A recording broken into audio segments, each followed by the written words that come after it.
second chance in the game.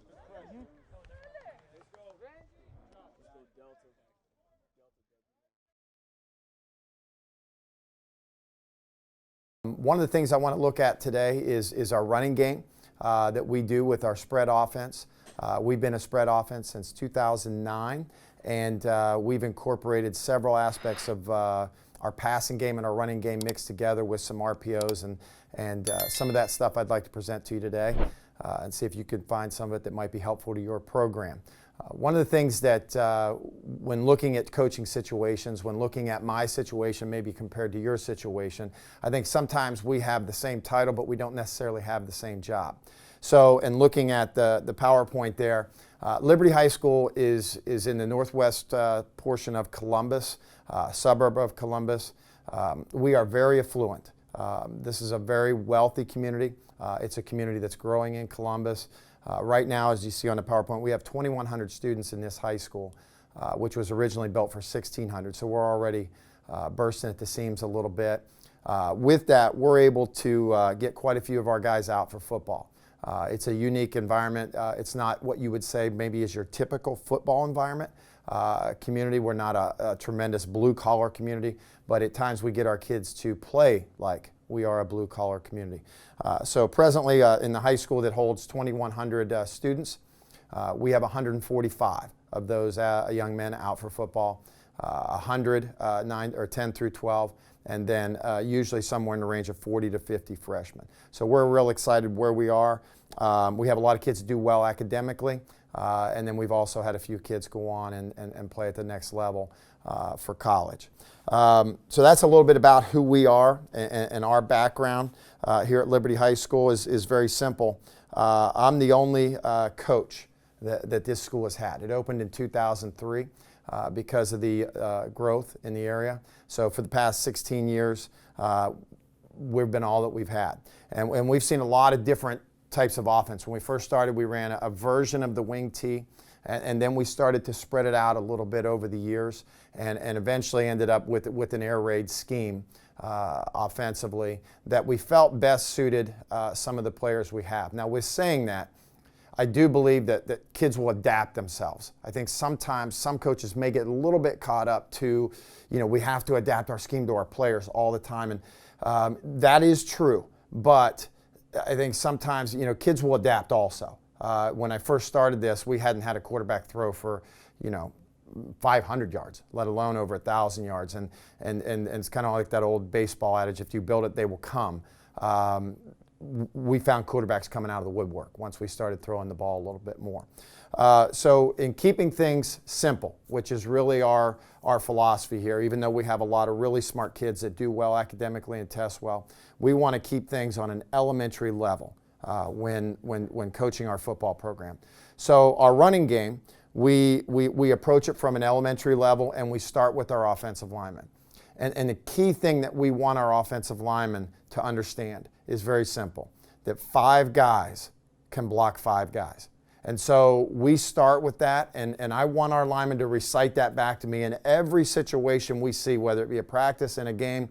That's what we start with, whether it's a pass protection or whether it's a run play, is how many guys can 5 guys block? And they understand that's clearly 5. And then we have the next obvious question is, what happens if they enter a 6th defender? What if there's another defender that enters the picture? And so they know that may not be their responsibility and shouldn't be their responsibility, that 5 guys can block 5 guys. So what our offensive linemen understand is that we now have options. One, we can take a 6th guy, and the quarterback can read him and make a choice. Does the running back run the ball, or does the quarterback run the ball? And we explain it to them in simple terms like that. The second thing we can do is we can ask a friend, someone outside of our area, a wide receiver, a tight end, to come down the box and help us with the 6th guy. So now we have a 6th blocker. Sometimes that's good if it's a zone team. If it's a man team, it just maybe creates more problems because they might bring another defender down with them. And then the thing that the linemen like to talk about the most is what they see on television and what they hear the sports announcers talk about, and that's an RPO. And so our linemen know that we can then have the quarterback then decide, do I hand it to the running back or do I throw a pass, usually where the defender was before he decided to insert himself in the box. So our linemen talk about that on a daily basis, and we keep it that simple. We really want it to be that simple, that all they really need to do is count. And then when we look at our schemes and when we look at our plays, we really look at our offensive linemen and ask them, how do you want to cover up these 5 guys? How would you like to block these 5 guys? What would be the easiest way for us to get yards? So generally what we start with is what we call our dive play. And it's really simple. When we first started looking at zone and zone read and all that kind of stuff, I think we were overcomplicating it for our kids. And so anytime we created or encountered a problem, we just went back and looked and said, let's talk to our kids about this and let's let them help us solve this problem. And so we looked at the issue of, if there's 5 guys in the box, why don't we just block the 5 guys in the box and then hand it to our running back and then let him figure out where to run in there? And that's where the idea really started. I know a lot of teams are doing that, and I know a lot of people are doing that, but for us, that was something that we wanted our offensive linemen to completely understand. Why are we doing this? And once again, because we're a lot of times in 4 wide, or we're in 3 by 1, or even empty with our quarterback back there, we usually have a tendency to see some 5-man box from the defense because they're trying to cover up those receivers, whether it be a 3-man front with 2 linebackers, or it would be a 4-man front with 1 linebacker. Our linemen just simply know they don't odd or even they don't care. I count 5. How is the best, how should we cover up those 5 guys? So we start with our dive play, and it shows some of our stats here. And it really doesn't matter year to year. It comes out pretty consistent every year that when we run the ball, when we call our dive play, no matter what word we use to represent that scheme, when we call that play, it tends to average somewhere between 4 and 5 yards. And then when we call that play, and that's when we call it and it turns into a run. When we call that play and it turns into a pass, then it tends to average a little bit more. But once again, we don't get to make that decision. Usually the defense gets to make that decision based on how they're defending us and what their defenders are going to do when they see the look, when they see the back, when they see the movement of our players. So, we don't get, because obviously, why don't you to throw it more? Well, the defense may not let us do that. And that's another thing that we talk about. What will they let us do? What are they inviting us to do? What is the defense encouraging us to do in this situation? What's the easiest way for us to get positive yards? That's really how we approach it, how we teach it, in terms of, we don't use as much football terminology as we do and what we like, just common sense terminology, and sitting down with the lineman. Now, I am in a unique situation in my building here with my schedule, and putting the emphasis on it. During the season, I spend every single lunch period with our offensive linemen. We have multiple lunch periods here, so the offensive linemen, during their lunch period, will come in my office and they will have lunch with me, and we'll watch some film, some practice film, and we'll talk through those basic concepts every day. What ends up happening with that is our linemen, during the course of a game, have the ability to make adjustments on their own. Most likely that's in our gap scheme, but it can be in our dive zone scheme as well, just depending on what situations the defense is providing us. A couple years ago, we were in the playoffs, and this team felt like the best way to get after us was to attack us with a bunch of zone blitzes and different they were sending a lot of different people from a lot of places, and it was confusing. And we would like to stay with the philosophy, which I'll show you in just a minute, of where we're going to double up to linebackers. And our linemen just simply came over to the sideline and said, Coach, this is too confusing right now. Can't we just all step in one direction? Full zone is what they were asking to do, but they were asking it in the way they understood it. Can't we all just step in one direction and pick up whoever comes? And so that's what we did, and it was very effective in that game. I like the fact that our linemen are thinking in terms of those things and can do that in the course of the game. So looking at the screen there, like I said, we've had pretty good success with this. Now, the basic scheme of the play is incredibly simple. So we're going to, in this particular drawing, this is just simply ace is our 2 by 2. And if you come to our game, I just raise my hand. That tells our kids 2 on this side, 2 on that side. If I put an arm out here, trips right. If I put an arm out here, trips left. Really, really simple.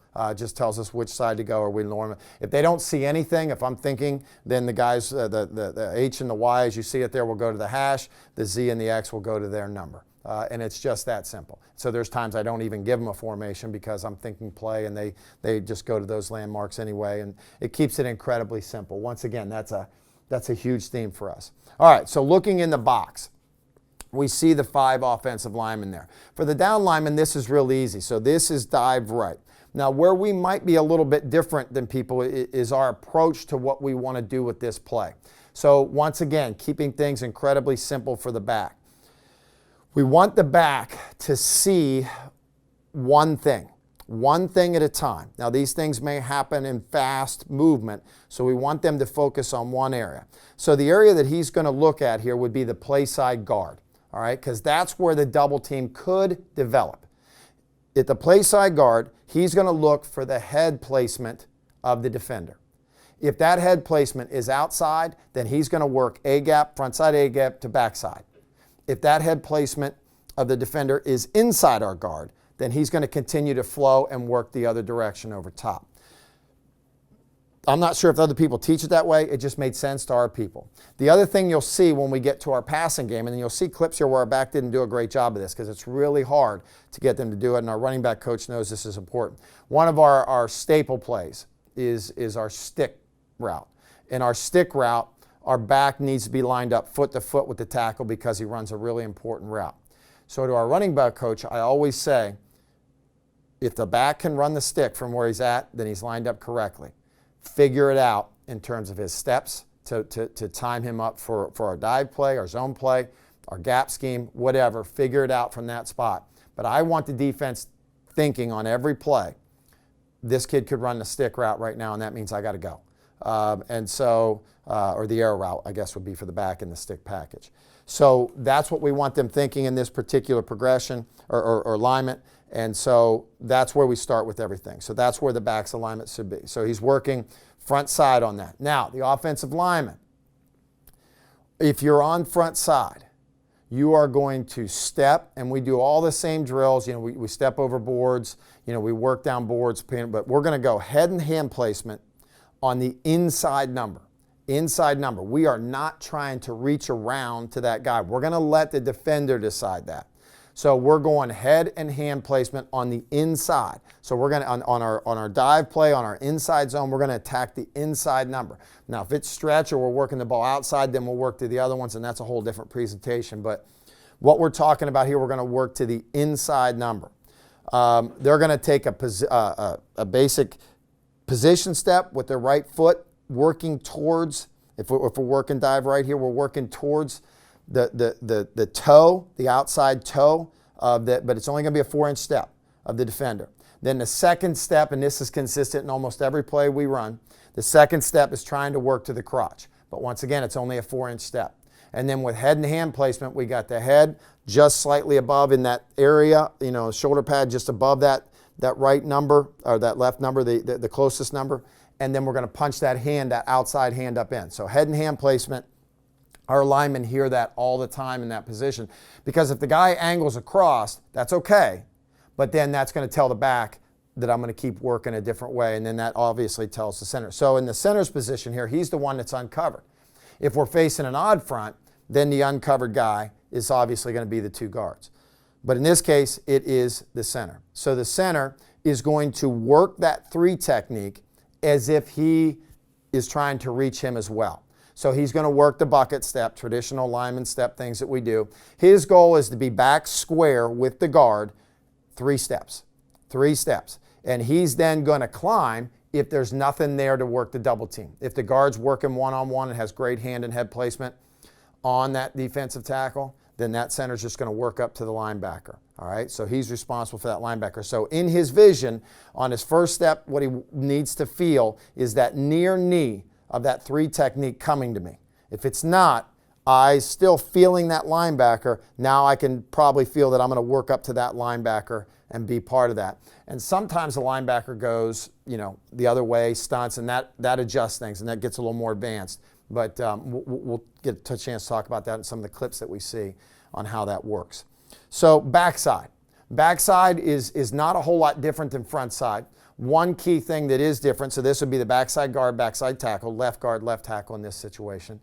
They're going to take a position step that is designed to prevent the angle. All right, so they're going to take a position step. Now that position step may change depending on the width of the defender on them. So if I'm a defense, or if I'm an offensive tackle on the left side and the defensive end is playing a wide 5 on me, then my position step, I'm still going to take it to keep uniformity in what we do. But it's literally going to be taking my inside leg, picking my foot up, putting it back down, and then working to the aiming points on that defender as he's coming off the edge. If it's a one technique like what we see in the drawing, then the guard has to work really hard with that position step because he's trying to capture that opposite number.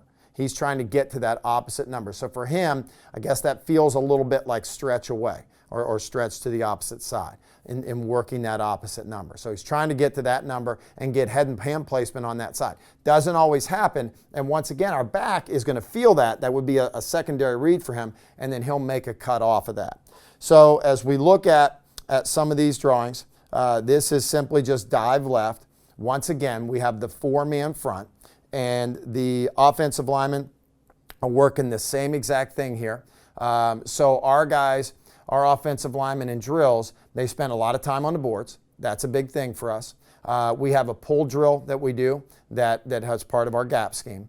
And then we obviously do quite a bit of pass protecting as well in our pass protection scheme, which I won't spend a lot of time on today, but maybe touch upon it when we get to that part. And that's basically their whole practice, is just getting that down when they're in their indie time, is getting those steps down. What does that feel like? Making those correct steps. There's very few plays where they don't use this. Even when you compare our gap scheme to our dive or zone scheme, the double teams are very similar, and the steps are incredibly similar, so that our linemen have a very short, efficient day in terms of getting themselves physically prepared for what we're going to ask them to do in a game. It's all very, very similar. The other thing that I think that helps them a lot is they understand that 6th guy. Like I went back to the beginning, talked about 5 blocking 5. So in this scheme, the zone dive scheme, we're going to double team towards the front side. When it's our gap scheme, it's just simply the opposite. We're double teaming, working towards the backside. And so they know and can identify immediately. I can draw up any defense, I can draw up any look, and sometimes we get that as guys will just defend us creatively. Like it'll be something we really hadn't seen on film. And then our guys can kind of decipher it and talk about who are the 5, who's the 6th, and how can we deal with him if there's a 6th guy in the box, even when it's drawn up in a I guess an unorthodox or unique way, which we sometimes get because of the effectiveness of some of the things we do. All right, so there are the 2 dive schemes. Now the way that I've done these clips is I started with all even fronts, and I wanted to give you a variety of things so that you could kind of see that the lineman can adjust to things as things go wrong as you practice it.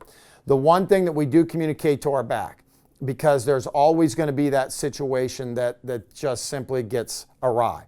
And we're going to ask him to say, if you get one-on-one, we expect you to beat 1.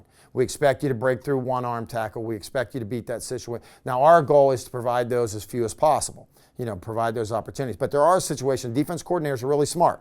They're going to watch what you do, and they're going to find little ways that they can, create problems for you. You just have to have your kids prepared for any potential problem. So the backs know if somebody jumps in that hole suddenly, then I'm expected to handle that and do something with that. The goal from the blocking perspective is that we're going to basically account for everybody except for 2 people potentially. Depends on our philosophy that week. Are we going to leave the safeties alone, or are we going to leave the corners alone? So depending on what we think of them as football players or what their scheme is asking them to do, what kind of conflict can we put them in? The benefit that we have this, and our wide receiver coach does an amazing job of this. So either way, the wide receivers, if it's just the run play without the RPO called, they're responsible for someone. We evaluate the wide receivers one way and one way only on a running play. Did your guy that you were responsible for, did he ever touch the ball carrier? If he did, then that's a negative. If he doesn't, then it's a positive. And so we start with that frame of reference. Now, obviously, they teach them a lot of technique about breaking down and doing this and being in position and body position and all that kind of stuff. But when I'm watching film, the question, I don't talk to them about that. When I'm watching film with them, it's just really simple. Who's number 23 on defense? He's the corner. Who's responsible for him? The X is. Does 23 ever tap out on the running back or get on the tackle? No, coach. Great job, X. That was a great job. Good play. Whether you ran him off or whether and that's how we keep it really, really simple for our guys. Sometimes the safeties want to get down in there and get really hungry and make tackles. So we obviously do two things there. One, we'll either let them do that and then play action them, or we'll put some people in charge of getting them. So in this particular play, I have several things that happen here that I feel are really positives for the kind of thing we were trying to teach. This is a clip from a regional final game, so it's a quality opponent, somebody that's really good. They're giving us a 4-man front, and then they're going to insert a linebacker on the front side. They're going to insert that linebacker into the scheme. He's going to be the 6th guy on the run. And so a couple things. Let's start from the wide receiver perspective. Now, I believe, so what we have going on here is we have an RPO called to the backside. So if you see the backside, I guess what we call him, maybe the Sam or the Will, depending on what your terminology is. But the outside linebacker to the right, as we're looking at it, he is not really inserting himself. So he's double concerned about they might throw it behind me or whatever, so he's going to slow into the box. Now, based on where our back's aligned, I would assume is in the defensive coordinator's head, because that is a tell.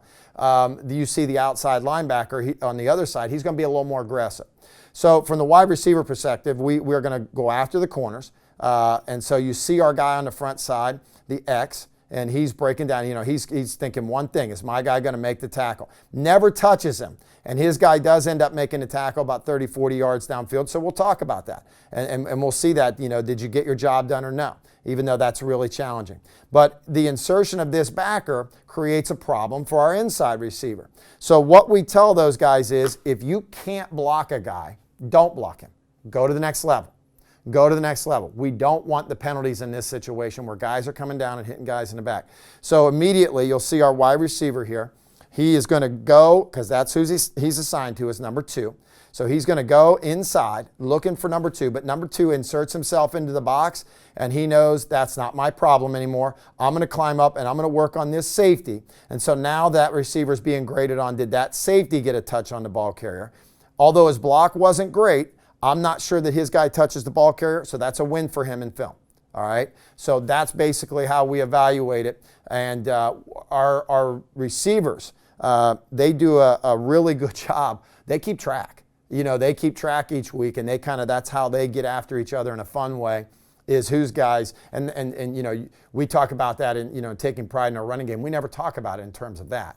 They do a competitive thing where they talk to each other about, hey, your guy made the tackle, whatever, and that's how they have fun with each other. Now, as we go to the end zone cut of this, a couple really, really positive things happening from our perspective. All right, when we look at the end zone cut, we see that this is a very well-coached team. They're going to take what we do and try and figure out if they can break it down, if they can, cause us problems. So the uncovered guy that we determined here is our center. So he's working on the double team, and he's working it to the left guard. This is our dive left play. All right, so the guard and the center are going to be in the double team, but the guy they're double teaming to is going to work to the back side. He's going to stunt himself to the alignment of the back. So our center here, you will see him come off of that block. When he's stepping into the double team, he's going to come off, and he knows he's supposed to be double teaming that backer, and that backer has already determined that there's no way the left guard's going to be involved with him. So now he's got to figure out how to get back across. And he's going to bump the right guard back into it. Now the right guard has a little bit of a delayed reaction here, but he does get his hands back and across. This is something you got to practice. All right, this is our philosophy of 5 blocking 5, no matter what they do. The tackle doesn't panic when this guy inserts himself late. Now, if he would have walked up to the line of scrimmage, and this is maybe a whole other area I could get into, but I won't do that right now. If he would have walked up on the line of scrimmage before the play and gave that look, we would have had an edge call, and the tackle would take him, and then essentially what would happen is the whole offensive line would go one man over, and the simplest thing for us to do is dive left simply turns into zone left, which the defensive end on the outside is going to be the read key. And what I communicate to our quarterback is very simple. If somebody appears on the backside in our dive play that can't be blocked, just simply read them. And so if he comes flying in, pull it and go, because there's nobody left out there. And then if you hear edge, edge, edge from our offensive lineman, you now know you're reading the backside edge on this, and forget about the RPO part. You're now just reading it for the quarterback run part. And there's different ways he can throw that out there if he wants to, but once again, that's kind of advanced with that. So what you see here is our back is going to dip down in the hole. He's going to see that the left guard's head is outside placement, so that's going to tell him to work over top. And then he's going to feel the same thing from the tackle and color show in the hole. So he's simply going to bounce and work to the outside, and that's exactly what we would hope he would do in that situation. Sorry about the film quality there, but and then the corner ends up making that tackle downfield. And so we would talk to our ex about that, about, you know, how can you sustain that longer? How can you occupy him longer? How can you bother him longer? And sometimes it's not a matter of blocking them. Sometimes it's just a matter of, can you bother that secondary guy? Can you be in his vision? Can you change his demeanor? Because it's really easy to tell. We tell our receivers all the time, when the defender knows it's run, you're going to tell, because you're going to be able to tell, because his eyes are going to change. His demeanor is going to change. And so just change yours. When his eyes and demeanor changes, when he's looking and suddenly he becomes more urgent about what he's doing, that means the ball's coming. And so, or the ball has moved, or the situation has changed. Just change your sense of urgency. If he sticks his right foot in the ground and takes off, can you beat him to a point somewhere on the field? Can you get across his face? Those kinds of things. Just be in his vision, bother him. Make him, work through you to get to the ball carrier. All right, so we have a similar situation here. Once again, another very good opponent that we've played on occasion. And so we're working that same thing. The center's working to the front side double team. All right, the guard is working head placement. The 3 technique is decided in this situation. I'm going to be pretty aggressive. I'm going to get myself uphill. I'm going to maintain B gap. They're obviously very concerned about gap responsibility in their defense. And so when the center takes his 3 steps, which aren't perfect here, it wasn't great, you're going to see that he's going to work to that linebacker, make sure he's sealed off, and then the back reads the placement. The head of the defender on the outside, our head and hand placement on the front side is pretty good, and we're going to work through it. On the front side with the receivers, this is my guy, that's your guy. Did they get in on the tackle? All right. And so once again, the X here is going to be, that's going to be the conversation. He's on him, but he ends up off on the tackle. When you go to the end zone view, you'll notice that our backside guard does a horrible job here. Our backs alignment is average, okay? And the quality of the opponent tends to break down your non-negotiables a little bit. That's where you have to be really careful with that, because kids get anxious, they get urgent anytime the level of the opponent goes up. And so his ability to line up and catch the stick there is okay, it's not great. And so you'll see the defensive lineman here, who was actually very good. He's a Big Ten player. And our guard is struggling with him, all right, and not doing the things he'd been coached to do because of the level of talent, most likely, of the defender over him. All right, as we continue along through here, one more play where it's just us running our basic dive play, and there could be an RPO attack, but just seeing up front, what are we trying to accomplish? A guy inserts himself on the edge late, so we're not going to have an edge call. The back is responsible for one in that situation. We get the head and hand placement on the D lineman. Our receivers are making pretty decent blocks downfield, and we're able to do that. Now, the reason I put this clip in, it's our young kids. It's a game where we got our young kids in the game, and we're able to create the same kind of atmosphere with some of those guys that we create with our older guys in the way that we rep it up, keeping things simple, repping the same things over and over and over again. Everybody in the program understands. Every offensive lineman we have in our program, regardless of age, they understand that 5 guys can block 5 guys. And how do we best cover them up? What decisions need to be made from a perspective of what's the best way for us to do this to get 4 or 5 yards, 3 or 4 yards on each play. Now, the RPO perspective. We've been doing RPOs for a really long time at Liberty High School. We were one of the first, when it first started happening. It's probably been almost 8 years now, 9 years that these have been part of the game of football. So our kids are pretty familiar with them, and our quarterbacks are comfortable with them for the most part. One problem I think RPOs create, though, they do put a lot of responsibility on the quarterback. You need to have a safety net for your quarterback. You need to have a communication system with him where he can look to the sideline and say, Coach, I don't want to do this. You tell me what to do. This is too big of a situation. Do you want me to throw it or do you want me to run it? And basically what I'm talking about there are the pre-snap RPOs. So, the basic idea here is that we're going to take, in this situation, we're going to run dive right. And we're going to take some kind of situation on the left side. In this case, it's from our screen package. We're just going to fast screen to number 1.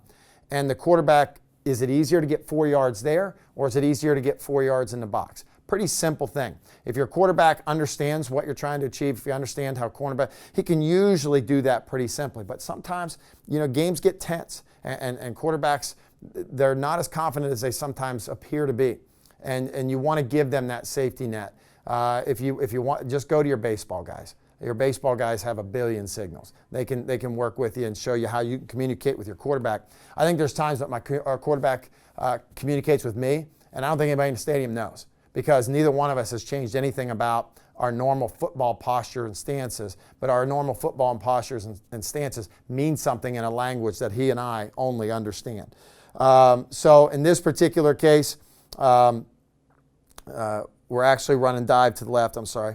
And so it's on the front side. It's on the front side. So he's decided before the snap, pre-snap RPO, that I like my matchup on the outside. Now, this isn't a 40-yard play or 50-yard play, but it is a 4-yard play, and that's what we ask him to do. What's the easiest place for us to get 4 yards, 5 yards? And so understanding and knowing RPOs, all you have to do is, and this is how simple we keep it. I have a coach on my staff. I'm calling dive left here. Before the game, he says to me, Coach, how do you want me to tag? And obviously we've talked about this all week in preparation. How do you want me to tag your run plays? Because that's his job. He's signaling to those guys. That's his job to do that. And so I'll tell him, go ahead with, here's the tags, and we've already talked about this obviously all week. Go ahead with these tags, because here's what happens as a play caller. Sometimes I forget that we can tag that to it. And so that's his job. That's his thing. So he remembers. And so he's doing that all the time, and our quarterback knows it's there. Now, we do reach times in the games where I'll look at him and say, no more, no more. We are going to run the ball here. We have the lead. We want to work the clock. We're going to run the ball here, and what happens, happens. So I don't want it tagged, because I don't want him thinking, Coach said we're going to throw it out there every time on this, but there's no need because of the game situation. So this is a pre-snap RPO. Goal is just to get 3 or 4 yards. All right, so this is also another one down on the goal line. Another thing I'll talk about in my other presentation. At one point, we kind of stopped smashing our head into a wall down on the goal line. We tend to throw the ball down here more than we run it now, and simply because it's easier. When they insert that 7th guy into the box, that creates problems for us. A lot of coaches, other coaches may have better answers for that than I do, but we want to stay true. We're in our 3-by-1 here with no tight end, and we want to stay true to that. We didn't feel like their corner could defend our guy in any way, so we just stand up and throw the ball to him. Now, obviously, our right tackle here doesn't do what he's supposed to do, but I wanted you to see the clip in terms of our philosophy with that. All right, this now is our post-snap RPO. So I know the RPO guys are all talking level 1, level 2, level 3, and all that. We never talk about that with our guys. We just say, how many guys are in the box? How many guys can 5 guys block? If they insert a 6th, or there's a 6th there pre-snap, how do we handle that? What's the simplest way to handle that? Simplest way for us to do it is just put a guy where he was. And so this would be, in this particular case, this is just dive left, dive right, stop left. Dive left, stop right, and we're just putting that guy there. We ran, when we first started doing it, we ran dive right, stick left, but the stick route has some rules to it that hurt us, so we came up with a new word, stop, for us. It was a new word in our offense. A stop route was very similar to a hitch. That way that he would just basically go up 5, settle in that spot. And this was the easiest thing for our quarterback to do. Early on in my career, I ran midline and veer, Air Force, Navy, Army-style offense. And that took a lot of time. I mean, you had to really work on the reads, quarterback under center, doing that. This doesn't take that much time. This is really simple. This is really easy. The easiest thing about this is in the other stuff, the midline and the veer, I feel like no matter what, the ball always has to go on the fullback's belly and you always have to follow technique. Quarterbacks can cheat like crazy with this. So if they see that guy coming in a box, the ball never goes on the belly. He just turns and throws it. That's a heck of a lot easier than what we used to do with the midline and veer. So there's a bunch of clips in here. Now defensive coordinators are going to get smart. They're going to realize, hey, this is really simple. And we can run dive right, out left. We can do all those things. But our philosophy is this. If you're going to let us just run stop, then we're just going to run stop.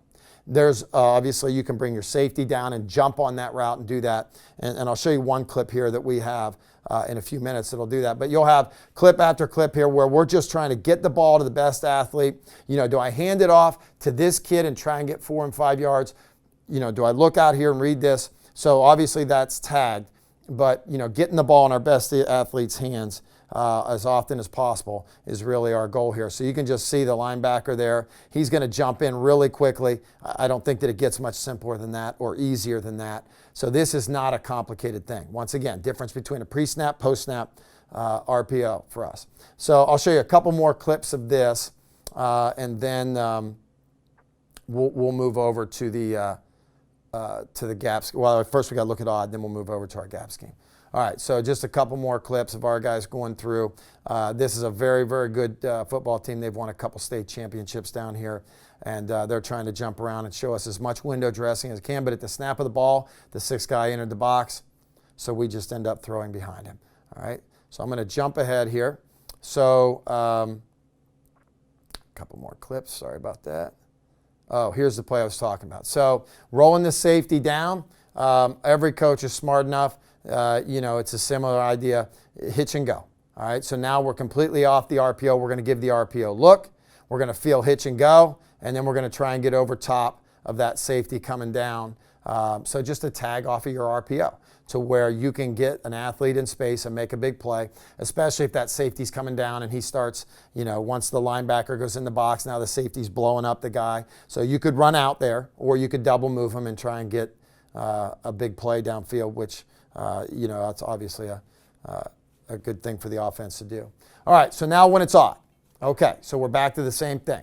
Obviously, it can be. We'll work with the 3-2, then we'll talk about the 3-3, and I'll show you a clip on that at the end. When it's odd, we have 5 guys in a box. How many guys can 5 guys block? 5 guys can block 5. Who are the uncovered guys? The uncovered guys are the guard. Who determines the double teams? The uncovered guys. So now they're going to be working and stepping play side, and we're going to evaluate helmets. So what has changed for the back?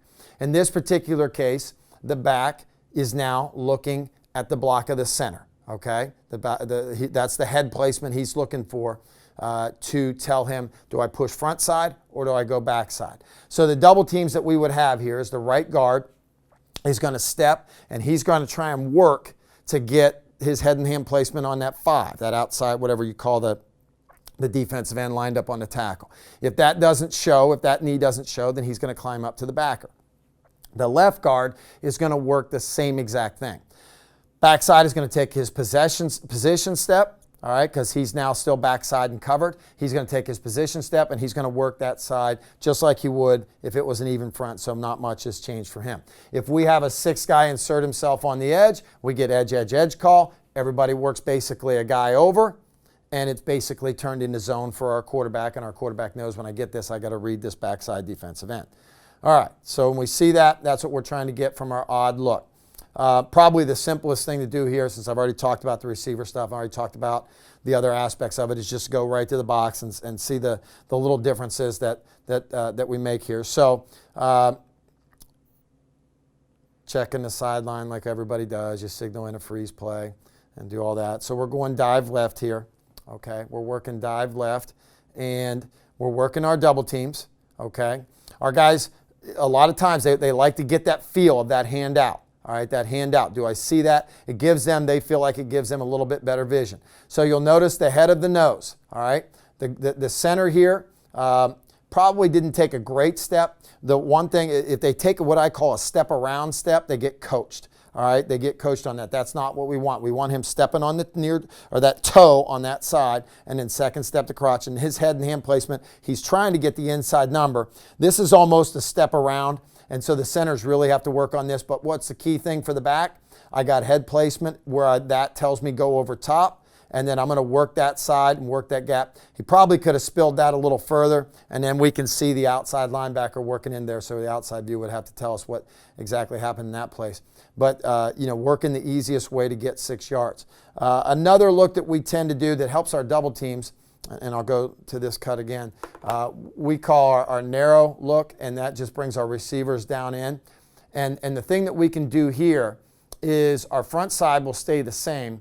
Our backside now, we can incorporate that backside slot into a double team with the backside tackle. And that can be an effective way to work with the odd stack, which I haven't talked too much about. But we do this a lot against odd teams. This isn't a real great look for what we do. It's not a great look versus an even front. But against an odd look, it gives us a lot of really positive things. You'll see in this particular clip, the slot and wide receiver on the front side did not do their job out here. They did not get the double team. But the reason I put this clip in is to see the back's reaction. Color in the hole, beat the one there. Even though the head placement told you take it front side, you get color in the hole, then you just keep working. You're going to be responsible for one. So all he knows is what he's been taught is when opposite color shows, he's got to defeat that opposite color, and he's able to do that in that situation. And because we've covered up the defensive lineman, then we still have a positive play. All right. So same thing here with the odd front. Going through here, we tend to, late in the season, you get a lot of things, defenses moving around. This clip, backside, this is really challenging. The double team changed. The double team changed on the backside because of what the defense is doing. And it does put you in a challenging situation. This requires a lot of practice. So the linebacker is going to walk up in and go through. All right, when the tackle takes his position step, and you see both of them hit that position step, the thing that's wrong here is the left guard, shoulders turned. Shoulder turns makes it a little bit harder for him to come off that defensive end. He does get his body on him a little bit, but a little bit harder to do that. So once again, for the back, I got the head placement told me hit it in there, but I got color in the hole. So I got to react and get out over top, and we end up with a really positive play. But a lot of times I think at clinics it's clinic talk, it's paper talk. Everything looks perfect on paper. Well, defensive coordinators are smart. Defensive coordinators do a heck of a job of getting guys lined up and getting them in the right position and making things very difficult for the offensive coaches. So you have to have your offensive linemen. They have to know how to adjust to everything. They have to know what their rules are. And so that's why we keep it very, very simple in terms of starting with the 5 thing. 5 guys can block 5 guys. What's the simplest and easy way to do that? What's the easiest way for us to get 4 to 5 yards here? And as long as they understand that, they can make adjustments to what we're doing, and they can make adjustments to our scheme that put us in a positive situation that allow us to have effective plays. Now, with this as well, and I'll jump ahead here a little bit. This is an odd stack team, and you'll see a variety. There's a whole bunch of things on here, but in terms of time, I want to try and get to everything that I can. The defensive linemen are adjusting the double teams on the run because they're doing some stunning, and our guys are just climbing up to the spots that are there and taking what's supposed to be there. That was confusing the way I said that, but what I'm basically trying to tell you is that when guys stun away, never chase anybody. Never chase anybody in terms of defensive linemen. Keep working in that area, keep climbing up.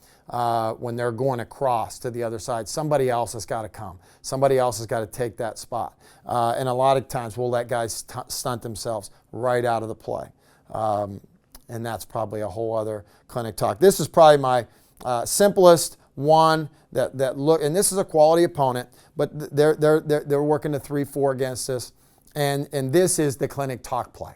This is the one that looks exactly how it should look. So this is dive left, and we have everybody working the double teams. They stayed in it, didn't blitz, and that's exactly what we want to see happen. Is the nose guard is trying to move across our center's face. He's working some kind of angle movement. We get the angle on the backside cut off. On the front side, we're stepping with decent steps. Left tackle's awkward first step that would need to be coached. But then our back sees the head placement. The one thing he maybe do a little bit better there, and this would be nitpicking, is he's got to hug that double team a little bit better, the back. So we would coach him on that.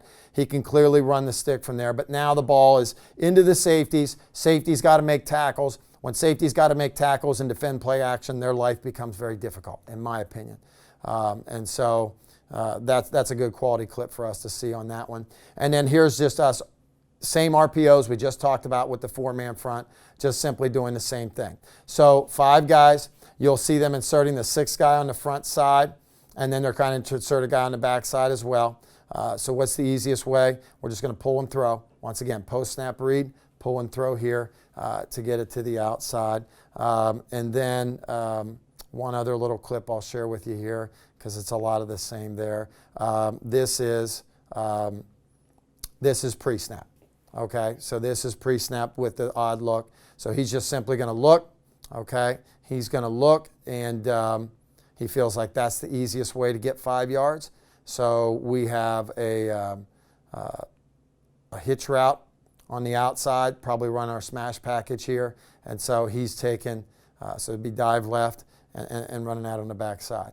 What I'd like to do now is kind of flip over to our gap scheme. I know on time we're okay, so we're going to escape out of this.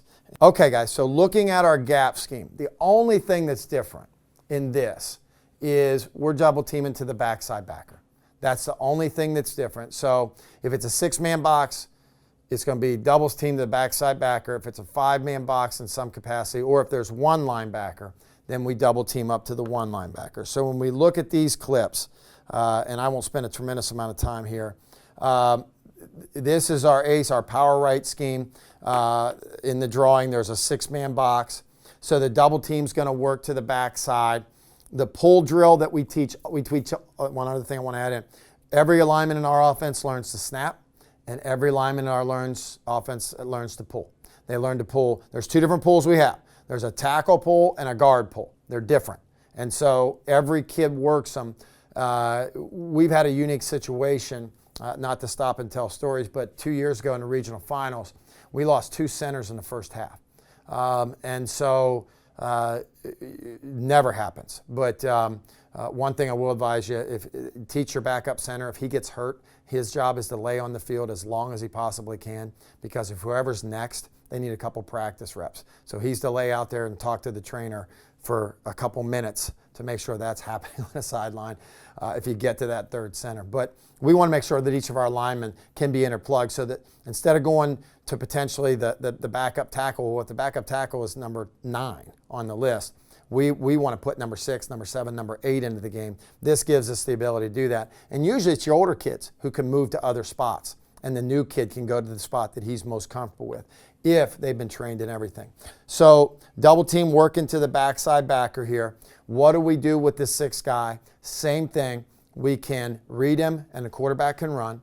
We can read him, read somebody, and the quarterback can pass. Or, like in this case, we can ask somebody from outside the box to come into the box and help us out in this particular situation. Now, keep in mind, that's not what those guys want to do. When the receivers are in, they're like, Coach, why don't we RPO this? They don't want to go in there. All right, the receivers want to catch passes. They want to run routes. So just kind of keep that in mind because our Ys are usually receiver-type kids, and we really pump them up in terms of when they do make blocks or get in situations where they have to make blocks. This is just the same thing to the left side, same position for the H going into the box, what trips would do to us on both sides. Okay, so now looking at our power scheme, all right?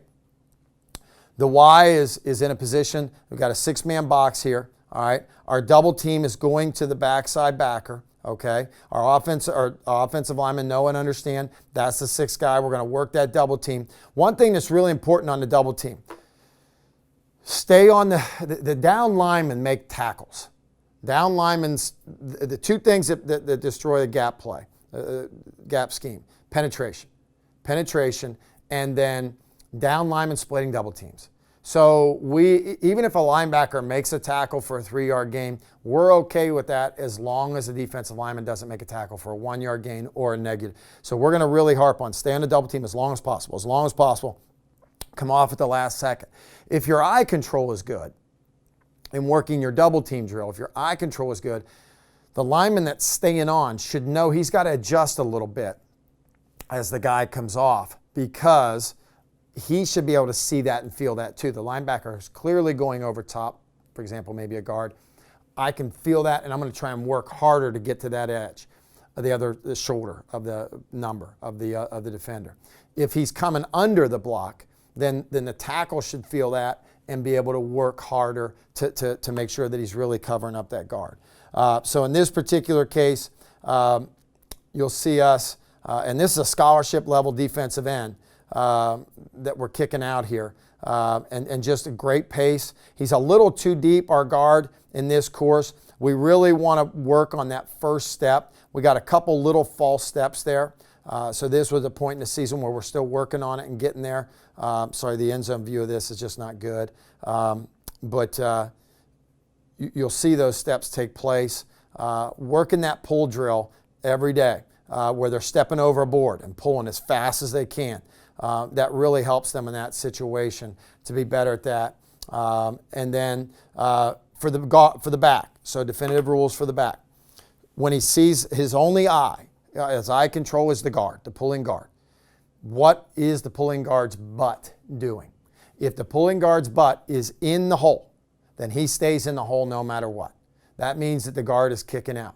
If the pulling guard's butt gets up in any way, and by up, I mean he's turned and the butt is high, facing, I guess, our end zone, then that back is going to, what we say, you're going to dip your toe like you're at a swimming pool and you don't know if it's cold or not. You're going to dip your toe in the water to check, and then you're going to bounce outside. What dipping that toe does is it holds that linebacker inside just a little bit. Now, we have him accounted for, but we want to make his life as difficult as possible. If he gets hung up in the middle, that's actually better for the play. The easiest block is not to block somebody. So it does provide that for us. So in this case, he's told by the back, or the pulling guard, butts inside, stay inside. Butts in the hole, stay in the hole. All right, and you'll see our guys getting to their spots. Now he ends up cutting it back a little bit here, but just kind of showing you those things. And once again, the end zone copies of that and this. Now, this is a fun clip for us because this is what can happen. And the reason I put this on here because it created a fun environment in our film room with our offensive linemen. The offensive lineman, like, Coach, you called a bad play here. And and the reason they said that was because there's 6 guys in the box. Our receivers are covered up. And we went ahead and called this gap scheme play, which means if everybody follows the rules, nobody can get off the front side linebacker. Now the back would chime up at them and say, I'm okay, I got this. But jokingly we said, well, when our linemen are doing things like this, then Coach Hale can call dumb plays. But us being outnumbered, the double team's going to the backside backer. Now, the great thing about this clip, in my opinion, is not what happens to the front side linebacker. The great thing that happens in this clip is what happens with our double team. Regardless, they don't even notice the front side linebacker. They follow right through and get the backside backer because that's their job. All right, and then on the backside of the gap scheme, I failed to mention this, the gap hinge. The gap hinge with the backside tackle becomes really important. So he's basically protecting the handoff, protecting the quarterback's back. But he's got to really give time to that gap part of the gap hinge. Guys think it's just a step and turn. It's not just that. If you step and punch and something's there, you got to stay. So if there's a 3 technique, I'm going to pop, center's coming, now I can turn back. If there's a blitz coming through that B gap, he's going to step and he's got to plug that and stay. If he just tokens and then turns on a defensive end, you get that run through on the backside. That really creates a problem for the quarterback. So coaching that backside gap hinge the right way so they understand it's a gap, then a hinge. A gap, then a hinge to make sure that the B gap is secure because centers get nervous about coming back for a 3 when they're coming back for the pulling guard in that situation. All right, so that clip, good and bad coaching going on there at the same time. All right, I believe these clips, and once again, these are set up the same way. These are the ones now, all these 4-man front, where we're going to get the butt up in the air a little bit from the pulling guard. So now the back's going to feel that and see that, all right? From the wise perspective, one other thing I'll mention, linemen are taught never to let anybody cross your face. So if I'm double teaming to the backside backer, but the front side linebacker tries to blitz across my face, I'm going to take him, never let anybody cross our face. And then the Y, who may have been responsible coming down for the front side backer, he's simply going to continue on his course straight to the backside backer. Just take the next thing. And it's really simple thing. We talk about don't chase, don't do that. And work into the next thing, whether the next thing be a safety like we saw in our zone scheme, or the next thing being the backside backer like we see in our gap scheme. Not that happens on this particular play, but it was close.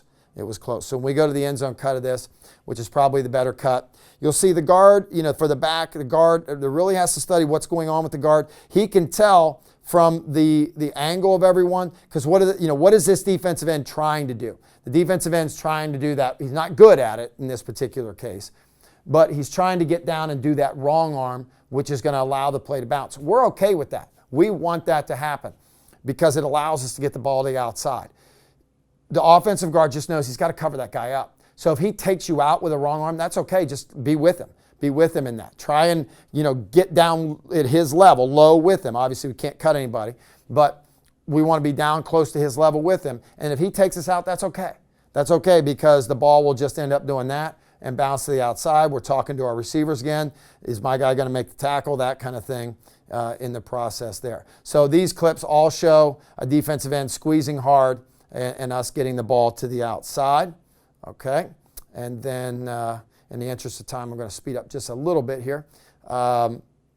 Same thing here. The defensive end is squeezing down because obviously defensive coordinators are smart and they make a choice here. This one game had really bad end zone clips. So just kind of feeling and seeing and reading those blocks to allow our gap scheme to do that. And then same thing here down on the goal line. We get the butt just a little bit. And it wasn't much. It wasn't much. The guy was coming out and it was here, but it's up enough. This is what tells us stay in here. This tells us work over top of that and get to the outside. And the one thing that we found out this year, we had a young sophomore running back that did most of our stuff this year, is he was what I kept saying, you're a peeker. So when he was doing his handoff, he kept glancing to see where that ball was. Well, he lost vision of everything when he did that. And it took some teaching to work that out of him. So he couldn't see on the zone play, he couldn't see the double team look, and he couldn't see that guard's butt. He lost sight of it for just a second. So what happens, he started guessing a little bit. So you got to see that early on in your 2-a-day drills is he, you got to watch that running back's eyes really closely. Is he peeking over at that quarterback at all when he's trying to get in a position to take that handoff? And he was a young kid and doing that. When we go two back, on any of our gap scheme, that makes it easy for the wide receivers because now the sixth guy is going to be taken by the other back. All right, the other back is going to count for the sixth guy. So we're going to double team to the backside backer, and then the front side backer will be the responsibility of the other back. In this case, it looks like an H back or whatever. We don't use that term, but people do. Now, what happens here?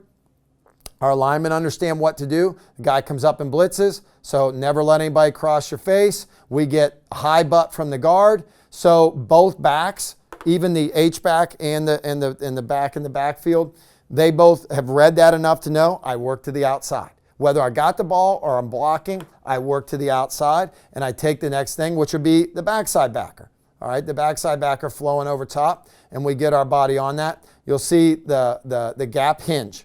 The gap hinge on the backside is bad. All right, the gap hinge on the backside is bad because he should have punched down there. He assumed that he would just have that defensive end and that outside linebacker tried to insert himself in there. If the outside linebacker would have done that better, we'd have had a problem. So these are just little things where you look at film, and I like to say we're not perfect. All right, and these are the things that we work on. He just didn't have good eye control, and you can see that on the backside gap hinge. So if you think about in terms of what defenses are taught, if he stays down in there and picks up that blitzer, that defensive end, he's got outside. He can't get to that play in time. He's not going to come down to that play in time. So you're okay in terms of that, in terms of being able to still get the play off and do the things you need to do. This is when we have, now the front side back's a little deeper than we would actually want him here because he can't run stick from there. But in this case, we have the two backs. So the guy that's got to insert himself is the backside. So if we're running gap left here, power left, so the right back has got to insert himself and take the sixth guy, and so we're going to do same side handoff. when guys start getting, a tendency on your back position, working the same side handoff, will give you the ability to kind of break your tendency in doing that. So we work that whether we're in 2-back or 1-back, we have the ability to put the back on a side and work the same side. So here's the end zone copy of that. Double team working to the backside backer and then working to the front side backer and doing that. Now, all of the same RPOs exist with this. What's the easiest way to get yardage? So same exact thing here. We're just running a hitch on the outside, and you're saying, well, coach, what in the world did he throw that for? He's covered. Well, our receiver's 6'5". He has Division I scholarship offers in basketball, and their corner doesn't. And so our quarterback just basically looked at it and said, this is where the RPO stuff can get really gray and really confusing for people. But basically what our quarterback is saying here, that corner can't cover my kid no matter what he does. So I'm going to catch the snap, and I'm going to throw it out there, and I'm going to let him catch the ball because that's an easy way to get 5 yards based on all of the craziness that you see happening inside the box there. So we just take it and throw it out there. He boxes him out, makes the catch, first down. That's where, you got to be careful with the RPO thing because it gets a little gray, and it can get, you can coach yourself right out of situations. This is just simply running gap left and then tagging the receiver, the Z on the backside, just a little quick out route. Once again, pre-snap read. Pre-snap read tells the quarterback, hey, if I got 4 yards easy out there, let's just take it. Let's just take it and throw it out there. Now, in this play, he decided to give himself just a little help, just a little token fake here. And once again, freedom there. Do you want to just stand up and throw it quick, or do you just want to kind of hold guys for a second and then throw it? Whatever you feel like will create the best, easiest window for you to throw through. That's what we do with our guy. That's essentially how we teach him to do that. And then you'll see a series of, we felt like with the gap scheme, that was the easiest way for us to RPO it. There's a bunch of different ways you can RPO it. It's just a matter of where you line your back up, what you do with that. And once again, with the whole back thing, if they're really reading them, then, you can move him around and put him at different spots. You can put him behind and move him down. We've done all those things. I'll put this in as the last one for this particular session. And the reason I put this one in here, this is fun. This is probably one of the high marks of my career. You'll notice what happens here. We just basically ran gap right. The blocking is kind of messed up there a little bit. But the reason I put this clip on is we just turn and throw it to our receiver. He scores a touchdown, and you'll notice the referee in the middle of the field. Watch what he does. He drops his flag. The call, when you run RPOs, you have to be prepared for this. The call was illegal lineman downfield. Well, if you look at that clip right now, there's nobody downfield. Been coaching football for 30 years. Our referees in Ohio, sometimes they ask for the film after the game. They did in this situation. On Tuesday, I got an apology letter from the officiating crew that they had made a mistake in the game. I've kept that letter. I have that letter in my desk, and it's the only letter in 30 years of coaching, it's the only time I've ever seen an official be wrong. So that's why I kind of keep that clip on. But that's our basic run scheme from our spread offense. 5 guys blocking 5 guys. You can bring the tight end in and create another blocker, a 6th guy, but now your math equations are just going to change. For the most part for us, we do that. As funny as it sounds, when we do bring a Y in, put his hand on the ground and move, it's usually for our passing game. It's usually to hide him in our passing game. Now, we could talk about what we do with him in the run game part of that, but that would be a whole other clinic talk. But I like putting that tight end in there. It'll change the backside. It can change, it does, you can get some advantages there, but most importantly, it hides him for his pass route. And it sometimes gets him an easier release. Usually don't you get guys pressing a tight end with the hand on the ground. He's just got to know how to work off a 9 or a 7 or maybe a head up 6 to get off the line of scrimmage against now a worse athlete. A lot of times those Ys are lined up against better athletes, at least in our league. And so getting off the line of scrimmage can be a little bit of a challenge. But that's the basic run game that we do. The next set I'll be talking about some of our quick pass game.